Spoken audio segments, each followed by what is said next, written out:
Polymers showed how chemistry could engineer flexibility and scale, but the modern world also depends on materials that are strong, conductive, precise, and controllable at the atomic level. From the steel in buildings to the silicon inside microchips, materials chemistry explains how matter is engineered to carry loads, transmit electricity, and process information, making it one of the quiet foundations of modern civilization. This is the Learning Studio, where chemistry is explained as the bridge between atomic structure and real-world technology. And after seeing how polymers reshaped everyday materials, the next step is to understand how chemistry designs metals, ceramics, and semiconductors that power infrastructure, energy systems, and computing. Most people think materials like steel or silicon are just mined and shaped, but in reality, their properties are carefully engineered at the atomic scale. For example, steel is not just iron.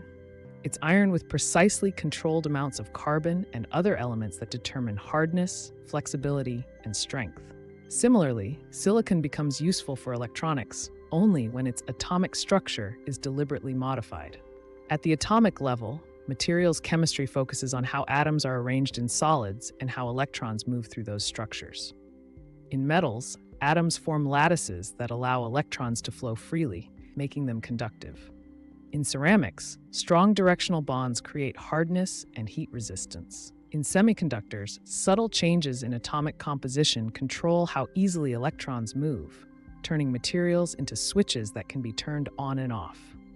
The scientific foundation for understanding solid materials was shaped by researchers like William Hume Rothery, who explained how atomic size and electron concentration determine alloy behavior, and Walter Brattain, whose work helped unlock the electronic behavior of materials used in transistors. These insights showed that material properties are not accidental. They emerge from atomic structure and electron behavior. This understanding transformed industry.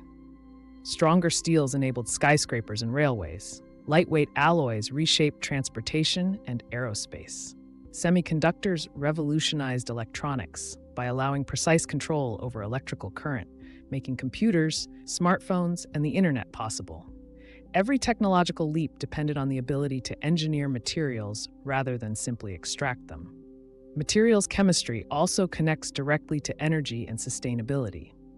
Battery electrodes, solar cells, catalysts, and fuel cell membranes are all materials engineered to control chemical reactions and electron flow.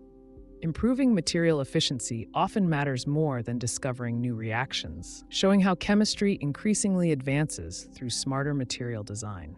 Today, materials chemistry sits at the intersection of chemistry, physics, and engineering.